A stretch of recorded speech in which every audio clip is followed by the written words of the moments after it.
사도바울이 마무리를 지을 마음이었던 것 같습니다. 이 말만 보면 옛날 교장 선생님 훈화할 때 마지막으로 끝으로 한마디만 더 하면 계속 말이 안 끝나는 게 이 끝으로인데 끝으로 이렇게 이야기합니다. 이것도 안 짚고 넘어갈 수 없다라는 거죠. 무슨 문제냐면 유대교의 영향이 여기에도 지금 들어왔다라는 겁니다. 그래서 이 부분까지는 좀 짚고 가야 되겠다 하는 부분입니다. 뭐 이런 이야기는 누구 통해서 지금 다 들었을까요? 그렇죠. 에바브로 디도가 와서 빌립보 교회 상황들을 이야기를 해줬겠죠. 그래서 이런 부분도 좀 이야기를 하게 됩니다. 끝으로 나의 형제들아 주 안에서 기뻐하라. 아마 여기까지가 이제 2장을 마무리 지어도 괜찮을 것 같아요. 3장 그 뒤 부분부터는 좀 말이 완전히 달라지는 내용들이 나오고 있습니다. 너에게 같은 말을 쓰는 것이 내게는 수고로움이었고 너에게는 안전하다. 자, 같은 말을 쓴다고 합니다. 같은 말은 무슨 말이 같은 말이에요? 한 말 또 하고 하는 게 같은 말이죠. 그럼 여태까지 쭉 봤을 때 무슨 말을 바울이 지금 하고 또 했을까요? 별로 하고 또 한 말은 없잖아요. 다시 말하면 이제 앞으로 지금 내가 하는 말이 앞에서 했던 말이다라는 겁니다. 1장, 2장에서 했던 말을 내가 지금 또 할 거다라고 이야기를 하는 거예요. 그러면 무슨 말을 앞에서 했는데 또 할까 하는 거죠. 근데 그 내용들이 보니까 2절에 개들을 삼가고 행악하는 자들을 삼가라라는 말이 지금 나와요. 바울이 앞에서 이런 비슷한 말 했나요? 안 했나요? 1장에서 했습니다. 자, 1장 28절 보세요. 자, 1장 28절에 누가 나와 있습니까? 대적하는 자들이 있었습니다. 무엇을 대적했을까요? 27절에 그리스도의 복음에 합당하게 생활하라 했잖아요. 지금 그리스도의 복음에 합당하게 생활하라고 하면서 28절에 지금 대적하는 자들이 있었다라는 겁니다. 지금 그런데 그 대적하는 자들이 누구냐 하는 것이 지금 3장에서 다시 이것을 풀어주는 부분이다라고 보는 게 이 문맥에서 제일 적당한 바로 같은 말의 의미가 아닐까 싶은 거죠. 뭐 제일 많이 반복되는 것은 기뻐하라라는 말인데 그럼 그렇게 했을 텐데 그렇게 되면 이제 3장 1절의 앞부분을 받아야 된다라는 거겠지만 오히려 지금 끝으로 이야기하면서 기뻐하라고 얘기하면서 더 중요한 부분이 바로 이 대적자들에 대한 내용이 9절까지 쭉 이야기를 하고 있다라는 거죠. 그래서 여기서 말하고 있는 같은 말 이걸 아마도 1장에서 말하고 있었던 그 대적자들에 대해서 하는 말이지 않겠나 싶습니다. 같은 말은 하는 사람은 수고로움이 없습니다. 듣는 사람은 안전합니다. 맞나요? 아닌가요? 반응이 아닌 것 같아요. 첫 번째는 맞는 것 같습니다. 하는 사람은 수고로움이 확실히 덜합니다. 근데 듣는 사람한테는 안전하다고는 안 들으시는 것 같아요. 어떻게 들려요? 왜 했던 얘기 또 하지? 까먹으셨나? 한 번 더 하면요? 3번 하면? 치매이신가? 반찬은 늘 같은 반찬이 나와도 참 감사하잖아요. 그렇죠? 특성은 같은 곡을 불러도 좋아요. 내가 아는 곡을 불러주면 좋아요. 모르는 곡 불러주면 좋아요. 아는 거 불러주는 게 더 좋죠, 그렇죠? 설교를 아는 거 하면 좋아요, 안 좋아요?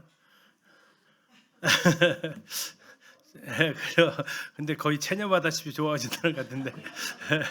뭐 했던 얘기 또 해요 하는 거죠. 했던 얘기 또 해요. 뭐 실제로 어느 교회 목사님이 이제 부임해서 첫째 주 설교가 굉장히 은혜로운 설교를 했답니다. 두 번째 주도 또 했대요. 그러니까 첫 번째 우리가 반응을 너무 좋게 보였나 보다. 한 번 더 하시네. 셋째 주도 또 했대요. 저 아는 게 저거밖에 없으신가? 넷째 주 또 했대요. 그래가지고 찾아갔다잖아요. 왜 그러십니까? 그래서 이제 그분이 목사님 얘기했대요. 아니 했지만 나는 똑같은 말을 했고 여러분은 똑같은 삶을 살고 있고 왜 똑같은 말을 하는 거에 대해서는 시비 걸면서 왜 여러분 똑같이 사는 거에 대해서는 아무 가책도 없냐. 명언이죠, 그렇죠? 예. 그래서 할 말 없게 만들었어요. 내가 다른 것을 전하는 걸 듣고 싶으면 내가 먼저 했던 거 살아라. 예, 삶에 살아라. 그러면 그 다음 주 메시지가 달라질 거다. 한 달 내내 살아봤는데 호응은 좋은데 반응이 없다 너희들의 삶에. 이것이 이제 그렇게 해서 했다라는 이야기가 전해집니다. 사도 바울은 얘기합니다. 같은 말 수고로움이 확실히 덜합니다. 제가 이제 여러 교회 집회들 이렇게 다닐 때 같은 주제를 부탁을 하셔서 참 감사하죠. 수고로움이 덜할 뿐만 아니라 같이 같은 주제를 하면서 더 업그레이드가 돼서 더 편해요. 그런데 이제 같은 주제로 두 번 부르시는 교회는 못 봤어요. 왜요? 들었다 이거죠. 근데 이것이 이제 우리의 함정이기도 합니다. 듣는 사람에게 안전해야 되는데 듣는 사람에게는 졸리게 하는 요소가 되죠. 아무튼 바울은 이렇게 얘기하면서 2절로 들어갑니다. 자, 삼가고 삼가고 삼가라 이렇게 세 번을 가리켜서 얘기합니다. 첫 번째 누구를 삼갑니까? 개들을 삼가고요. 두 번째는요? 행악하자는 자. 세 번째는요? 몸을 상가는 자. 그냥 한 번에 걸쳐서요. 개들과 행악하는 자들과 몸을 상하게 하는 자들을 삼가라 해도 되잖아요. 근데 왜 삼가라는 단어를 세 번이나 썼을까요? 그렇죠. 강조하고 중요하기 때문에. 또 하나, 이 세 부류는 각각 다른 사람들일까요? 같은 사람들일까요? 개들, 행악하는 자들, 몸을 상해하는 자들. 같은 사람일까요? 다른 사람일까요? 자, 한번 그러면 구분을 한번 해보시면 돼요. 자, 개들은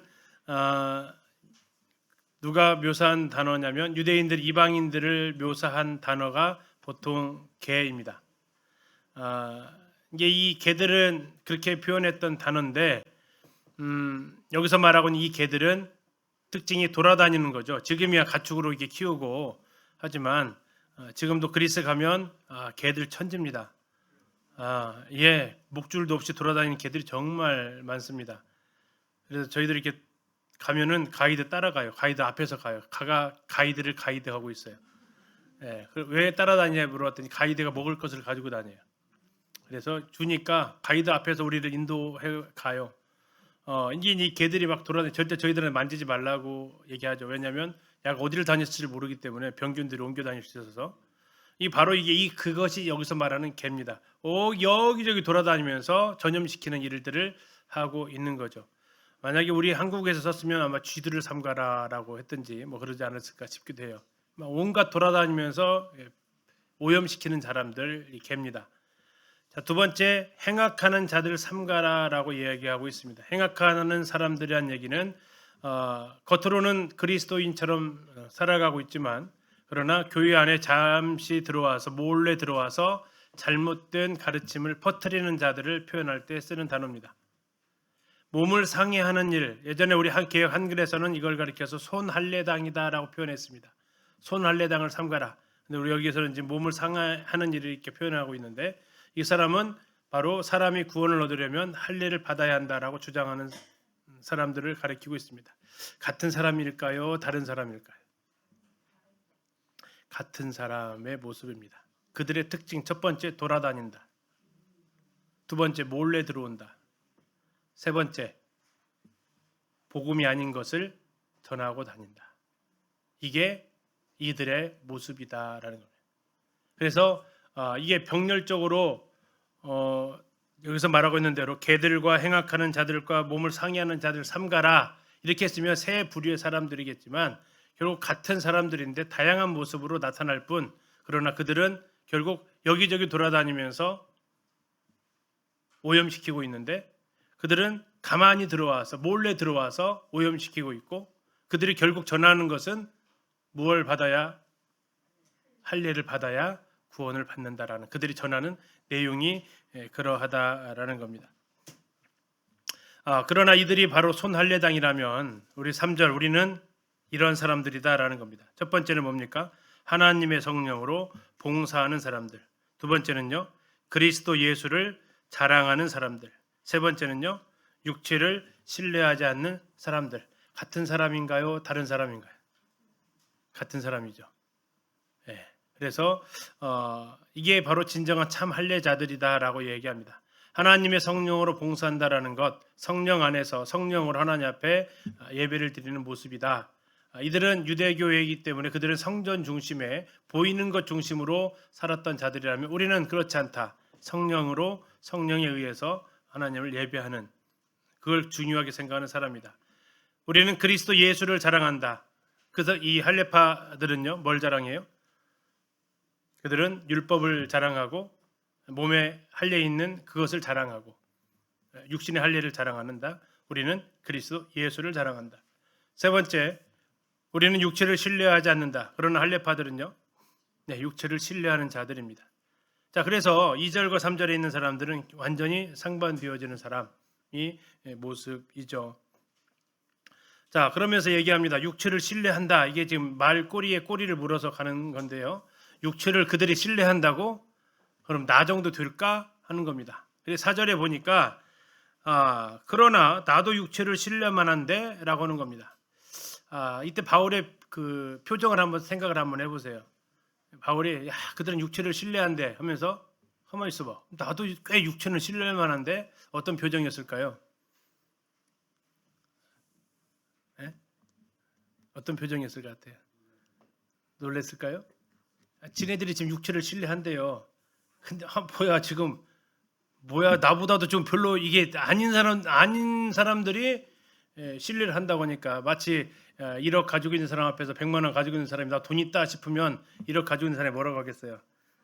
이거 진짜 나 이 정도 갖고 있어도 나 진짜 안 맞다 안 오는데 이것이 진짜 이런 표현. 나 육체 굉장히 신뢰할 만한데 나도 잠잠히 있는데 지금 별것도 아닌 녀석들이 이렇게 자랑하고 다닌다라는.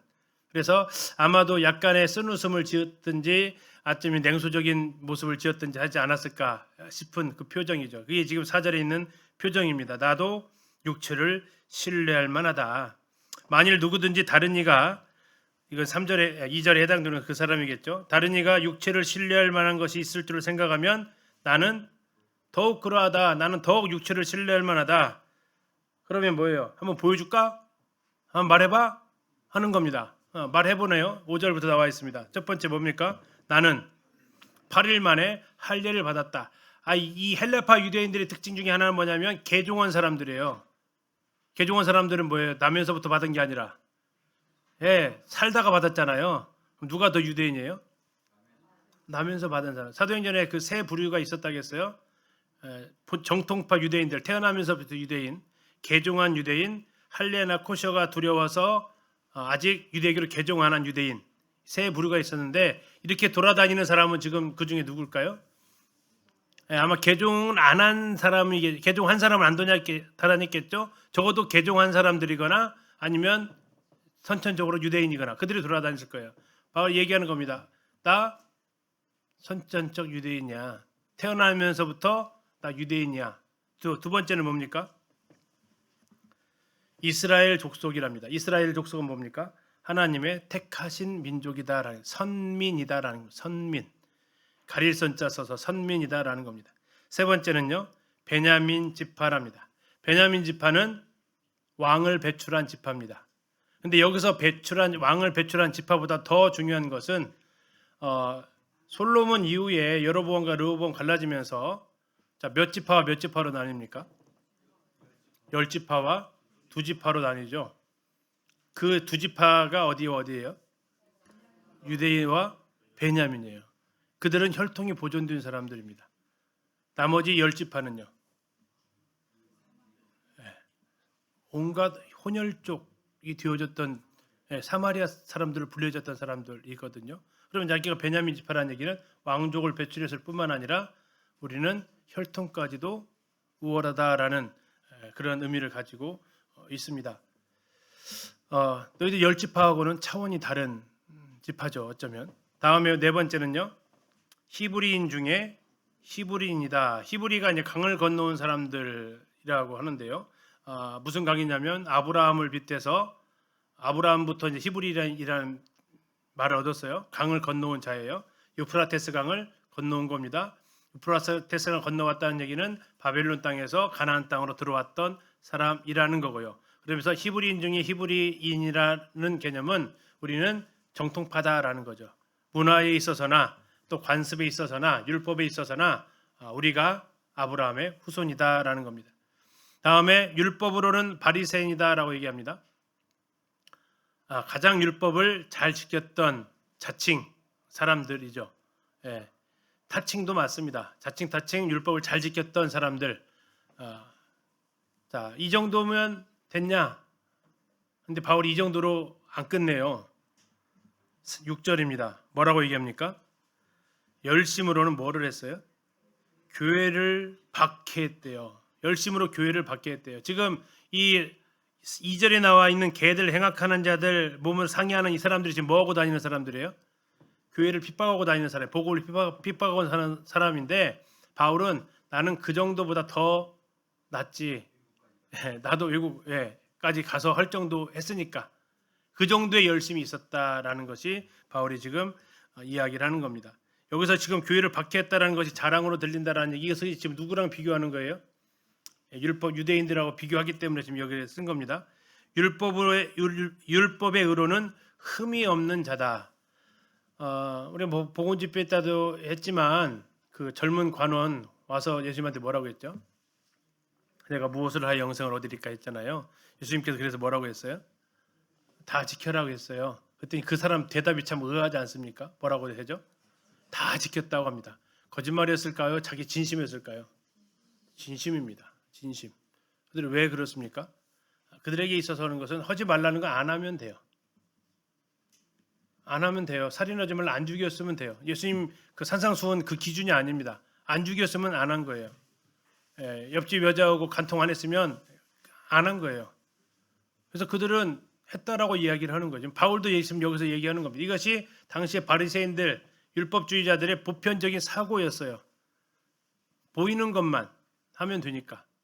또 하라는 거 그냥 보이는 대로만 마음에서 뭔 일이 일어나든 안 하면 되니까. 그래서 바울도 얘기하는 거, 율법의 의로는 뭐가 없어요? 흠이 없다고요. 나 이런 사람이야. 나보다 낫냐? 하는 거죠. 자, 7절입니다. 그러나 무엇이든지 내게 유익하던 것, 지금 유익하던 것들이 바로 5절, 6절에 있었던 그 내용들이 바로 유익하던 것들이죠. 그것을 어떻게 여긴다고요? 그리스도를 위하여 다 해로 여긴다라는 겁니다. 해로 여긴다. 자, 이것은 과거일까요? 현재일까요? 미래일까요? 여겼다예요? 여기고 있다라예요? 여길 거다예요?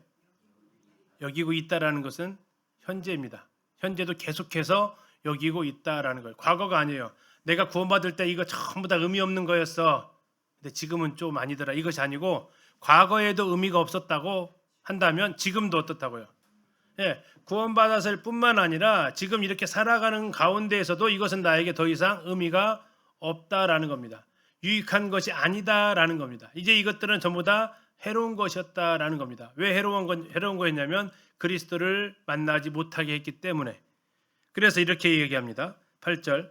또 모든 것을 해로 여김은 이유가 내 주 그리스도 예수를 아는 지식이 가장 고상하기 때문이다. 자, 바울은 이것을 7절에 내가 그리스도를 위하여 다 해로 여긴다라고 얘기하고 있습니다. 그리스도를 위하여 해로 여긴다. 율법, 그전에는 율법이 그의 유일한 자랑이었다면 이제는 율법이 그의 자랑이 아니고 그리스도가 그의 자랑이었다라는 거고요. 내 주 예수 그리스도를 아는 것이 가장 고상하다라는 것은 지금까지 그가 율법에서 알았던 것과는 비교도 되지 않는 그 가치가 그리스도 예수 안에 있다라는 겁니다. 더 나아가서 내가 그를 위하여 모든 것을 잃어버리고 배설물로 여김은 그리스도를 얻고자 합니다. 그리스도를 얻고자 한다. 지금까지 자기가 주장해왔던 할례, 이스라엘 백성, 히브리인, 베냐민 지파 이런 모든 것들이 오히려 그리스도를 아는 것에, 그리스도를 얻는 것에 방해물밖에 되지 않았다라는 거죠. 이것들을 포기해야만 했다라는 겁니다. 그런데 그리스도를 아는 것이 가장 귀하다는 것을 알았을 때 그것을 포기하는 것이 어려웠을까요? 쉬웠을까요? 쉬웠다라고 얘기합니다. 그것이 말하고 있는 것이 뭐냐면 배설물로 여긴다라고 얘기합니다. 배설물이 뭡니까? 화장실 가서 내려 보내는 게 배설물이죠. 그런데 이제 그 헬라어 성경에서는 이것을 배설물, 흔히 말하는 똥오줌으로 여기지 않는다라는 거죠. 왜 그러냐? 지금은 이 배설물들은 하수 정화조로 와가지고 다 정화 처리를 하는 시스템입니다. 근데 제가 어렸을 때만 해도 이 배설물들은 그런 용도로 안 쓰였습니다. 그렇죠. 거름으로 쓰였습니다. 어렸을 때는 좀 충격이었습니다. 아버지, 제가 따먹었던 감이 이거 먹고 큰 거예요 하면서 조금 거시기 했는데 이게 이제 결국 다 순환되어지는 거다라는 거죠. 그래서 그리스도인이 생각하는 게 뭐예요? 이게 배설물이 아닌 것이 뭐냐면 이건 다 순환되어지지 않냐. 결국 순환된다라는 건 자연을 이롭게 한다라는 건데 그럼 이게 이로움을 주냐 자연에? 아니다라고. 그래서 이것을 쓰레기다라고 이야기합니다. 쓰레기는 환원되어지지 않습니다.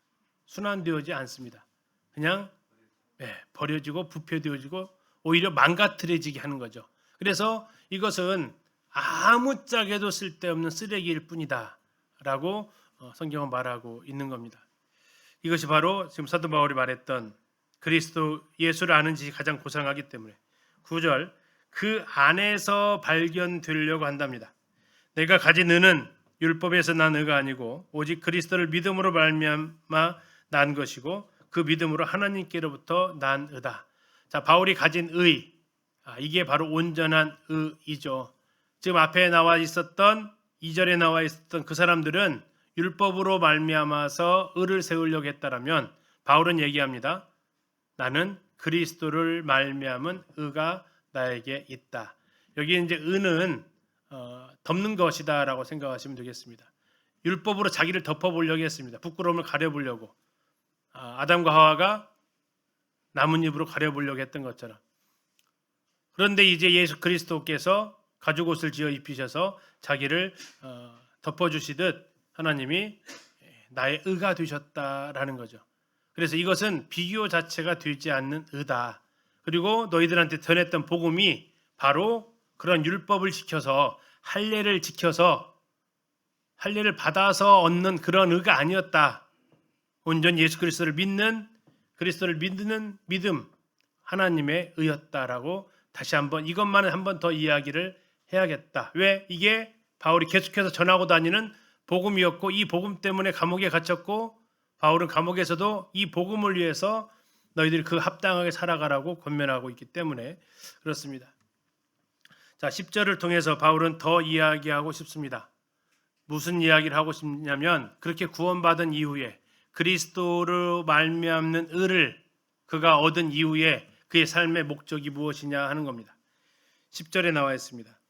내가 그리스도와 그 부활의 권능과 그 고난의 참여함을 알고자 하여. 이게 바울의 간절한 소원입니다.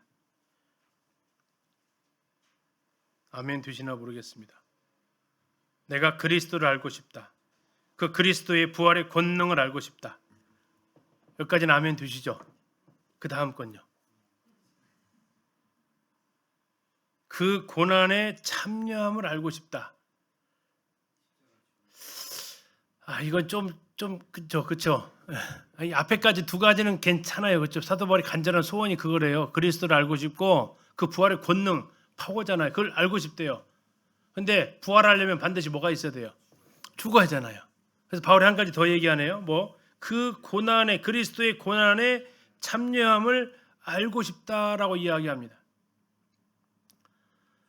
자, 알고 싶다라는 것은 그리스도의 삶이 내 삶에서 나타나기를 기대한다, 원한다라는 겁니다. 아는 것으로 끝나는 게 아니라 그리스도의 삶이 내 삶에서 재현되기를 소원한다라는 겁니다.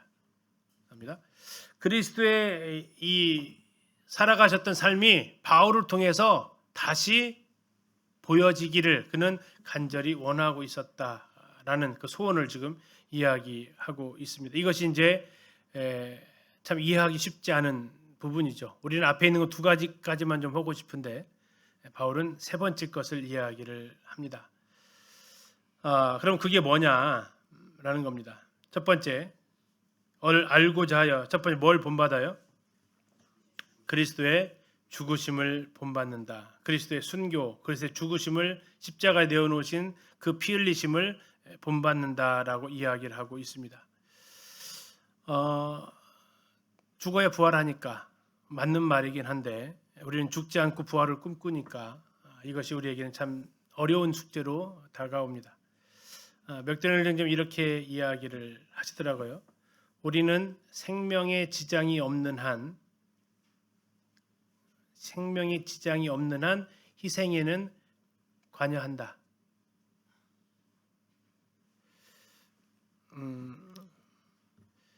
우리는 상을 베푸는 곳에는 언제나 나타나고 장식을 깃발이나 종려나무 가지 등을 위해서는 기꺼이 돈을 사용한다.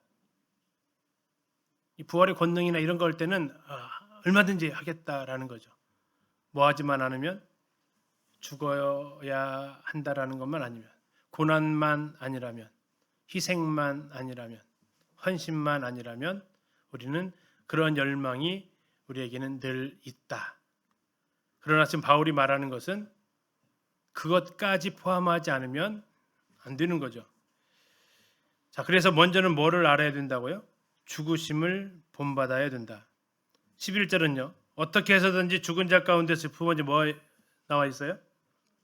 부활에 이르려고 한다. 여기서 말하는 부활은 육체적인 부활을 이야기하는데 자신이 부활에 이르는 길에 있어서 어떠한 고난이 있다 할지라도 나는 괜찮다라는 겁니다. 지금 부활 사이에 어떤 시련이나 역경이 있다고 하면 나는 그것을 기꺼이 받아들이겠다라는 겁니다.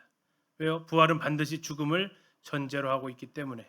그는 너무나도 이 열망이 강했다라는 겁니다. 그리스도가 이 땅에서 죽으시고 부활하셔서 그분의 영광 가운데 드러나셨는데, 자, 다시 한번 순서를 잘 보셔야 돼요. 자, 첫 번째 그리스도와 부활의 권능과 고난의 참여함입니다. 근데 우리의 삶 속에서는 이 순서가 뭐부터 나올까요? 고난과 부활과 그 그리스도를 알아가는 순서로 나갑니다. 그래서 다시 잘 보세요. 10절 보세요. 자, 순서 잘 보세요. 그리스도와 그 부활의 권능과 그 고난의 참여함을 알고자 했어요. 그런데 제일 먼저 뭘 본받아야 돼요? 죽으심을 본받아야 돼요. 그럼 이 죽으심 앞에 있는 단어와 뭐가 연결이 돼요? 고난의 참여함입니다. 두 번째 11절에서는요. 어떻게 해서든 죽은 자 가운데서 뭘 얻으려고 해요? 부활에 이르려고 해요. 그것은 부활의 권능과 연결이 됩니다. 자, 그리스도와 부활의 권능과 고난입니다. 자, 우리에게 이루어지는 순서는 고난과 맞대어져 있는 것이 죽음, 그리고 부활, 그리고 이제 영광이 이르러지는 이 단계. 근데 이 고난과 죽음을 빼버리면 다 달려든다라는 얘기예요. 손해 볼 거 없다. 좋다. 그런데 많은 성도들이 주저하는 이유가 무엇 때문에요? 네, 죽음과 고난 이것을 반환점을 돌아와야 되는데 반환점이 어렵다라는 거예요. 반환점이 정말 어렵다. 왜? 이 고난이라는 단어가, 죽음이라는 단어가 너무나도 어렵다. 그러면 누군가 이렇게 물어봅니다. 당신 그러면 정말로 그렇게 했습니까? 12절에 바울은 이렇게 얘기합니다. 내가 이미 얻었다 함도 아니래요. 온전히 이루었다 함도 아니래요. 다시 말해서 바울은 했다고요? 아직은 아니다라는 겁니다. 그리스도 안에서 모든 것이 그리스도처럼 되고 싶었습니다. 그 일은 바울에게는 완료형은 아니고 진행형이다라는 겁니다. 지금도 계속 되어지고 있는 일이지 끝났다, 완성했다, 그는 그렇게 말할 수 없다라는 겁니다. 오히려 그는 이렇게 얘기합니다. 오직 내가 그리스도 예수께 잡힌 바 된 그것을 뭐 하고요? 잡으려고 뭐 한다고요? 달려가고 있다. 나도 여전히 진행형이다 라는 겁니다. 13절 형제들아 나는 아직 내가 잡은 줄로 여기지는 않는다. 뭘 잡았을까요? 그 하나님의 그리스도를 알아가는 그 과정을 내가 완전히 붙잡은 것은 아니다. 나는 지금도 과정 중에 있다라는 겁니다. 바울은 일체의 비결을 배웠다라고 4장에서 얘기하는데 이 비결은 아직 다 못 배웠다라고 이야기를 하는 것과 같습니다. 그래서 그가 하는 것은 뭡니까? 오직 한 일, 즉 뒤에 있는 것은 잊어버리고 앞에 있는 것을 잡으려고 표대를 향하여 그리스도 예수 안에서 하나님 위에 부르신 부름의 상을 위하여 달려가고 있다. 완료가 아니고 현재도 진행 중이다라는 겁니다. 오직 한 일이라는 얘기는 나에게는 오직 이 한 가지 목표밖에 없다.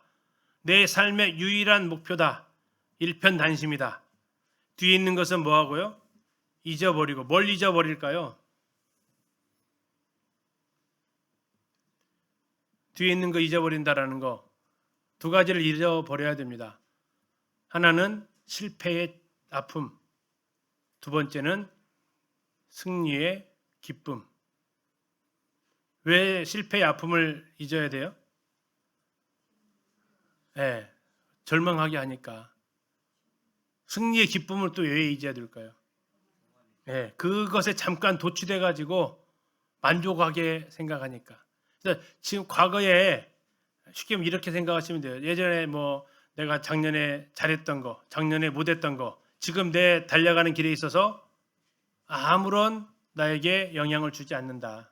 물론 그 실패를 통해서 내가 교훈을 얻고 그 승리를 통해서 주님께 감사하는 그 순간은 참 귀하지만 지금 내가 달려가는 그것에 있어서 과거의 실패의 경험이 나를 옥죄거나 과거에 그 승리했던 경험이 나를 우쭐하게 하거나 그러지 못한다. 뒤에 있는 것은 내가 다 잊어버리겠다. 그리고 앞에 있는 것을 잡으려고 달려가겠다. 이것은 앞에 있는 것이 뭘까요? 그리스도를 알아가기 위한 그 모든 것들. 이것이 예배가 될 수도 있고 전도가 될 수도 있고 섬김이 될 수도 있고 그것들에 대해서 앞에 있는 것들을 잡으려고. 목적지는 어디입니까? 14절에 표대를 향합니다. 이게 꼬린점입니다.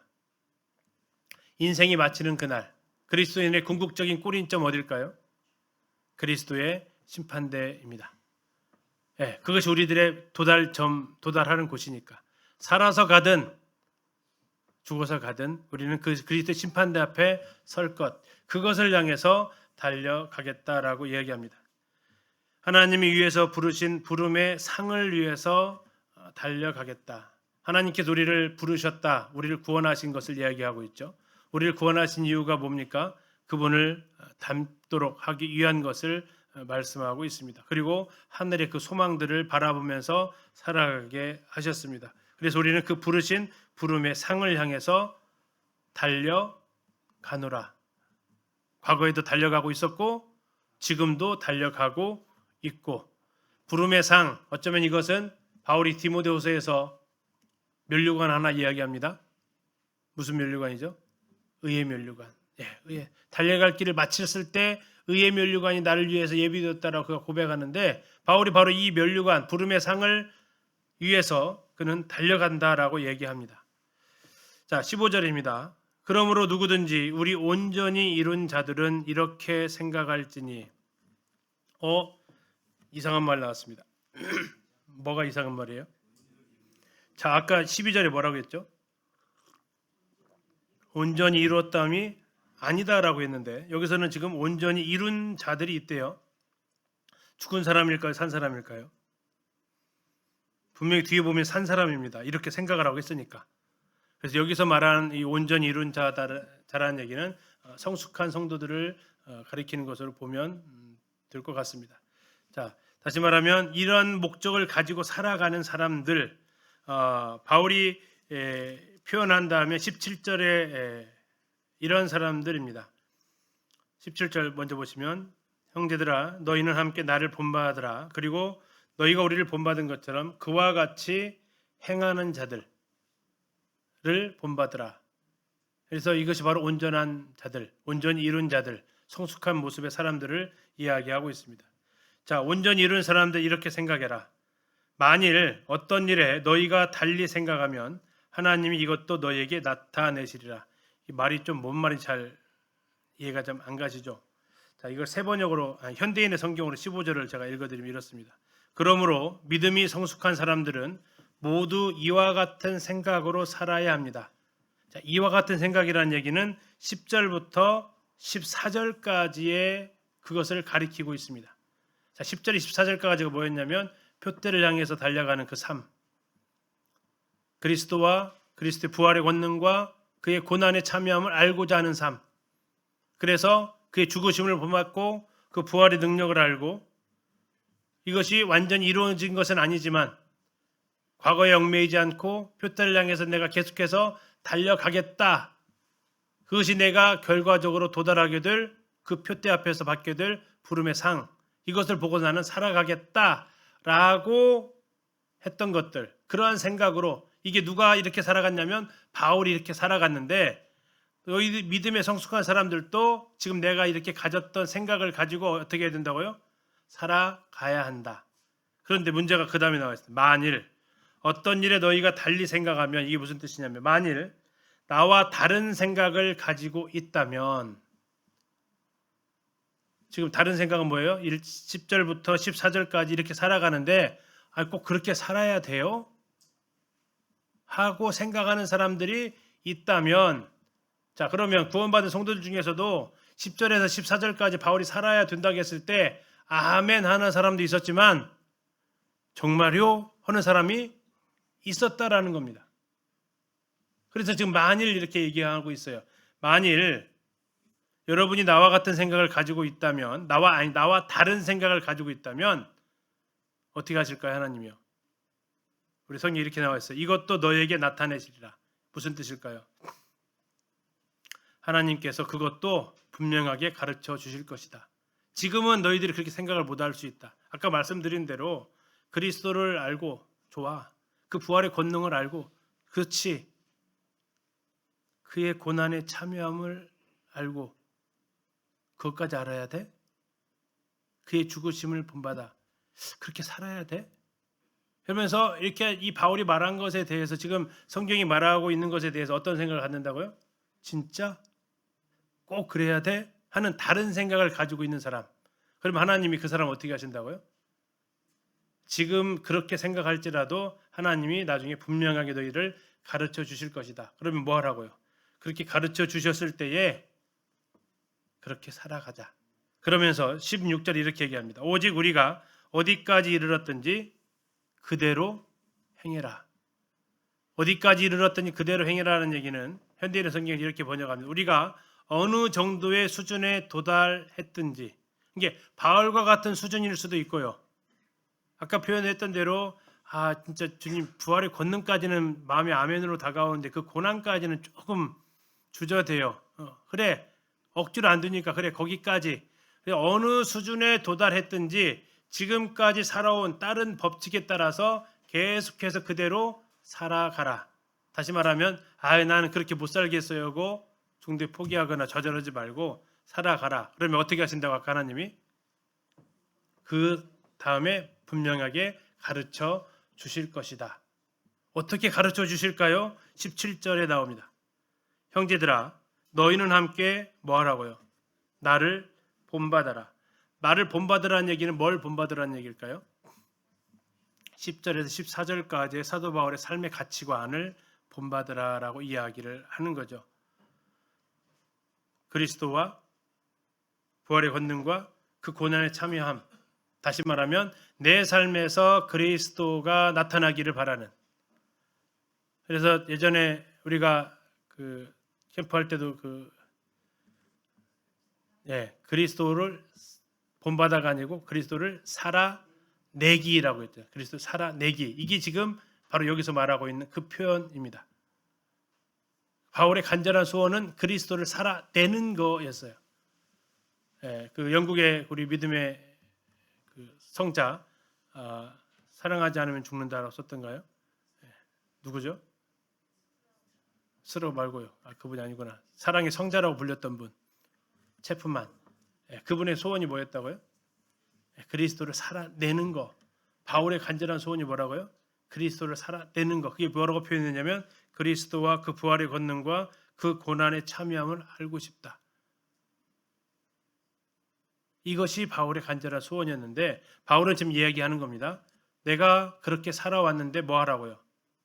너희도 그렇게 살아가기를 바란다. 그러면 또 이렇게 반발하자. 그건 바울이니까 살아가지.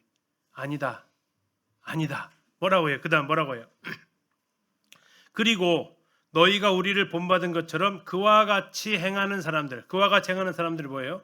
바울과 동일한 가치관을 가지고 살아가는 사람들이 있다라는 겁니다. 그게 누굴까요? 앞에 2장으로 보면 디모데가 그랬고 에바브로디도가 그랬고, 예, 그러한 동일한 가치관을 가지고 살아가는 사람들이 있는데 그러한 사람들을 어떻게 하라고요? 눈여겨보라는 얘기가 뭘까요? 눈여겨보는 이유가 여러 가지가 있잖아요.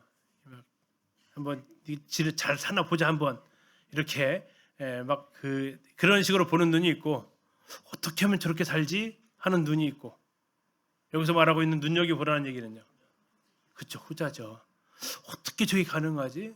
도대체 왜 나하고 저게 다르지? 이게 하나는 거지. 진짜 사는가 한번 보자. 지금 말해 분명히 못할 거야. 이런 식으로 이렇게 막 딴지 걸고 이렇게 트집 잡으려는 그런 시각이 아니라, 정말 그렇게 나도 살고 싶은데 저게 정말 가능하네. 바울이 아니라 이게 다른 바울과 같은 가치관을 가지고 살아가는 사람들이 정말 있네라는 겁니다. 그래서 그것을 바울은 지금 본받으라라고 얘기합니다. 18절, 내가 여러 번 너에게 말하였거니와 이제도, 그다음 뭐라고 얘기하고 있어요? 눈물을 흘리며 말한대요. 다시 말하면 왜 눈물을 흘려서 말하냐면, 지금 앞에서 쭉 얘기했던 것과 정반대의 삶을 살아가는 사람들이 있대요. 자, 그 사람들이 누구냐? 여러 사람들이 그리스도의 십자가의 누구로? 원수로 살아간대요. 지금 본받아야 될 사람이 있는가 하면 정말 반대편에 서서 십자가의 원수로 살아가는 사람들의 삶의 모습들이 있다라는 겁니다. 하나님의 교회에 해로움을 끼치고 그리스도인의 신앙의 간증을 망가뜨렸던 사람들, 바울은 그들만 생각하면 눈물이 났던 겁니다. 그런데 그들이 자기들만 그렇게 사는 게 아니라 나쁜 것은 더 빨리 전염된다고 빌립보 교회 안에도 이러한 영향력을 끼치고 있다라는 겁니다. 그들의 실상은 이렇습니다. 19절, 그들의 마침은 멸망입니다. 구원받은 사람일까요? 아니죠. 십자가의 원수인데 어떻게 그들이 구원받았겠습니까? 거짓 형제들이겠죠. 거짓 교사들이겠죠. 영원한 심판을 말하고 있습니다. 그들의 신은 배입니다. 그들의 신은 배라는 얘기가 뭘까요? 모든 걸 먹기 위해서 하는 사람들. 근데 여기서 먹는다라는 거 음식물을 말하는 것만 아닙니다. 자, 혹시 이런 말 들어보셨죠? 재물을 착복했다. 착복이 배복자입니다. 재물을 먹은 게 아니잖아요. 쌓아둔 거잖아요. 뭐를 위해서? 자기 배를 위해서. 자기 육신의 필요를 위해서 차곡차곡 쌓아두는 거. 음식은 먹고 돈은 챙기고 권력은 부리고, 이런 사람들, 그 모든 목적 자체가 그리스도가 아니고 자기 자신인 사람들을 이야기합니다. 세 번째요, 그들의 그 영광은 그들의 부끄러움에 있다. 세 번역으로 하면 자기들의 수치를 영광으로 삼는다라는 겁니다. 다시 말하면 부끄러운 줄을 모르고 살아간다라는 겁니다. 부끄러워해야 할 것을 오히려 자랑하고 있다라는 겁니다. 세상에서 그래서 이 사람들의 특징은 죄를 자랑하고 있습니다. 죄를 자랑해요. 이건 뉴스에서 얼마든지 나오고 있는 모습들입니다. 죄를 부끄러워하지 않습니다. 자랑하는 사람들이 바로 그런 자들이다라는 거죠. 네 번째는요, 땅의 일을 생각합니다. 우린 골로새서에서 우리가 하늘의 부르심을 받았으면 위의 것을 생각하고 땅의 것을 생각하지 말아야겠는데, 이 사람들의 삶의 목적은 이 땅이다라는 거죠. 그러면 그리스도인의 삶의 목적은 20절입니다. 그러나 우리의 시민권은 어디요? 하늘에 있다라는 거죠. 거기로부터 구원하는 자, 곧 주 예수 그리스도를 기다린다. 자, 로마는 이 빌립보를 로마의 직할시로 두었습니다. 식민지로 삼으면서 여기에 있었던 로마인들에게 로마 시민권을 줬습니다. 그리고 그들에게 모든 세금 면제 혜택을 줬습니다. 그들만이 누릴 수 있는 빌립보에서의 특권이었다라는 거죠. 그런데 그들을 향해서 바울은 우리의 시민권은, 진정한 시민권은 로마 시민권이 아니다. 우리의 시민권은 하늘 시민권이다. 하늘 시민권은 무슨 특징을 가지고 있습니까? 예수 그리스도를 기다리는 사람들이다라는 특징입니다. 하늘의 시민권을 가지고 있다라는 사람들의 특징이 뭐라고요? 거기로부터, 하늘로부터 구원하는 자, 곧 주 예수 그리스도를 기다린다. 하늘로부터 그분이 내려오신다라는 거죠. 그래서 교회의 소망은 휴거입니다. 하늘의 시민권을 뒀다라는 건 천국 가는 사람들이 아니고요. 그리스도의 휴거를 기다리는 사람들입니다. 그리스도의 다시 오심을 그게 소원인 사람들의 모습이다. 그게 소원인 사람들의 특징은 그럼 뭐겠어요? 10절부터 16절까지 나타난 그 삶을 살아가고자 한다라는 겁니다. 왜? 그게 그들의 표대니까, 종착점이니까, 목적이니까, 그게 그들의 시민권을 가지고 있는 삶의 모습이다라는 겁니다. 그는 주 예수 그리스도입니다. 그는 만물을 자기에게 복종하게 하실 수 있는 자의 역사로 우리의 낮은 몸을 자기 영광의 몸의 형체와 같이 변하게 해 주실 것이다. 바울은 이야기합니다. 주 예수를 기다리는 이유. 주 예수를 기다린다라고 했을 때 여기에 사용되어졌던 기다린다라는 뜻은 머리가 빠지도록 기다린다. 이걸 네 글자로 학수고대라고 표현합니다. 간절히 기다린다. 예전에 손영원 목사님이 지었던 찬송가 가사도 있어요. 저 하늘에 조그만 이상한 구름만 떠도 내 주님 오시는가 해 하는 그런 찬송가 가사가 있죠. 왜 학수고대 하는 거죠. 언제나 오시렵니까? 내 주여 언제나 오시렵니까? 이게 그들의 간절한 기대였다라는 겁니다. 목이 빠지도록 기다리는 겁니다. 이 세상이 힘들어서가 아니라 그분과 함께하고 싶어서. 주님께서 하늘나라에 오실 때 그분이 우리의 몸을 어떻게 하신대요? 보현화시킨답니다. 현재 우리의 몸은 무슨 몸이래요? 낮은 몸이라고 얘기합니다. 낮은 몸. 그러면 낮은 몸의 반대말은요? 높은 몸인데 여기 성경에 보시니까 높은 몸은 아니고 영광의 몸. 영광의 몸. 영광의 몸이 어떤 몸일까요? 부활의 몸입니다. 그 몸 어떤 특징을 가지고 있어요? 예수님이 부활하셨을 때의 그 몸의 특징을 가지고 있습니다. 공간의 제약을 받지 않습니다. 그럼에도 불구하고 음식을 드실 수 있습니다. 음식을 못 먹으면 생미소강가 12과실이 무슨 의미가 있겠어요? 먹어야 의미가 있지 않겠습니까? 생수를 난다는데 마시지 못하면 그것이 무슨 의미가 있어요? 먹고 마실 수 있는 몸. 아프지 않습니다. 다시 죽지 않습니다. 공간의 제약을 받지 않아서 지금 끝나시면 차 운전해서 집으로 가셔야겠지만 부활하면요. 집에 가자 하면 집에 가 있는 거죠. 그래서 그 요한복음에서 예수님께서 뭐라고 하셨냐면요. 부활하신 후에 뭐라고 그랬죠? 제자들한테 가서 어디서 보자? 갈릴리에서 보자. 그럼 주님이 갈릴리 가셨어요? 안 가셨어요? 가셨어요? 안 가셨어요? 주님이 가셔야 하잖아요. 그렇죠? 가셔서 왜 안 왔어? 이게 하셔야 되는데 제자들 11제자를 만난 날이 언제냐면 부활하셨던 그날이었어요. 그러면서 얘기하시는 거죠. 야, 왜 안 나왔어? 이상하지 않으세요? 그럼 제자들이 이렇게 말해야 되지 않아요? 주님도 안 가셨네요. 이게 맞는 말이잖아요.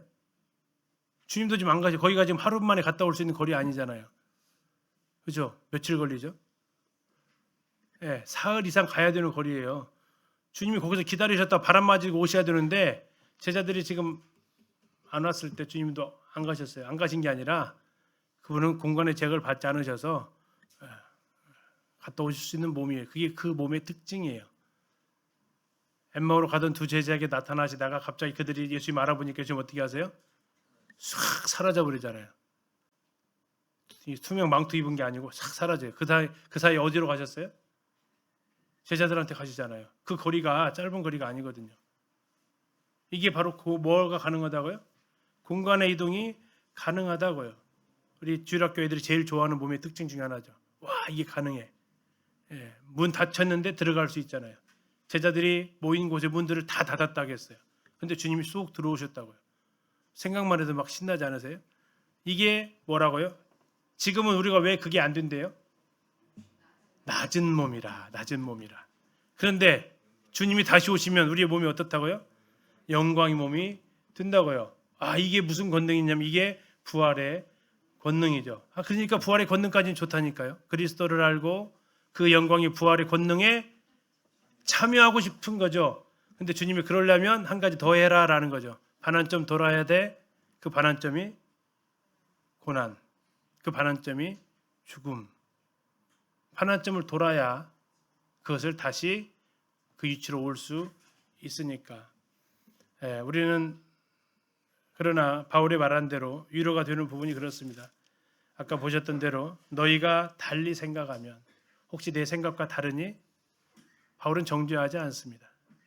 달리 생각하면 하나님이 이것도 너희에게 가르쳐 주실 것이다. 다만 권하는 것은 지금 너희들이 이 목적을 가지고, 다시 말하면 그리스도와 그 부활의 권능을 알고 싶어.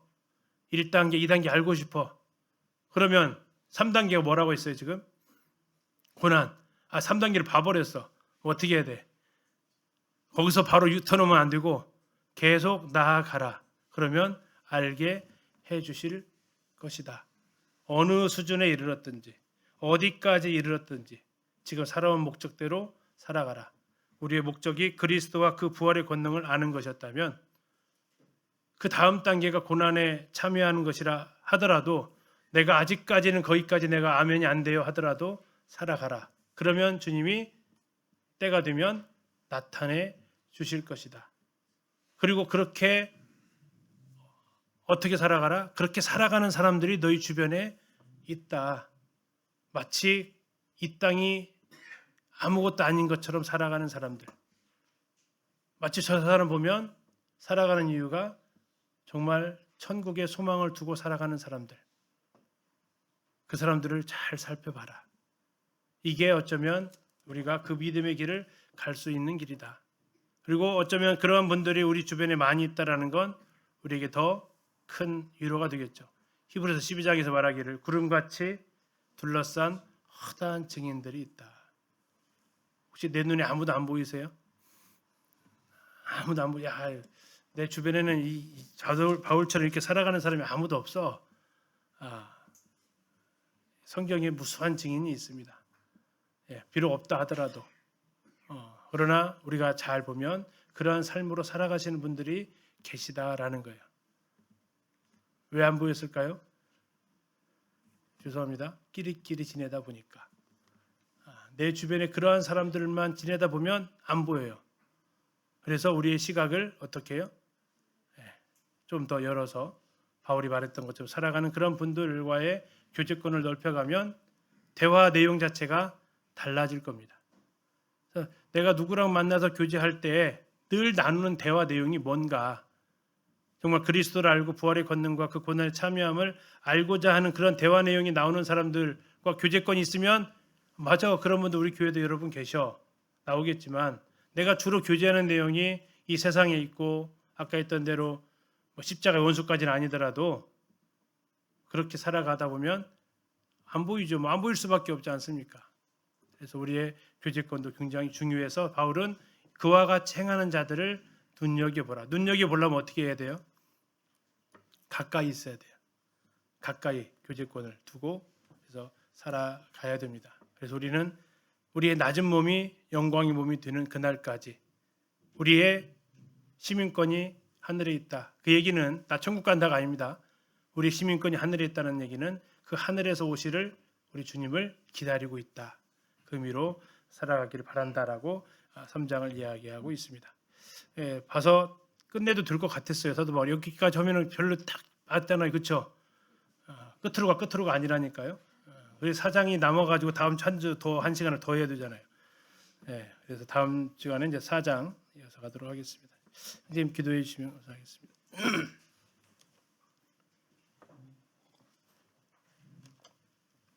은혜와 사랑이 풍성하신 아버지 하나님, 오늘 이 시간에도 말씀을 통해서 저희들에게 보여주시고 가르쳐주시고 교훈하여 주시며 감사를 드립니다. 아버지 하나님, 빌립보 교회에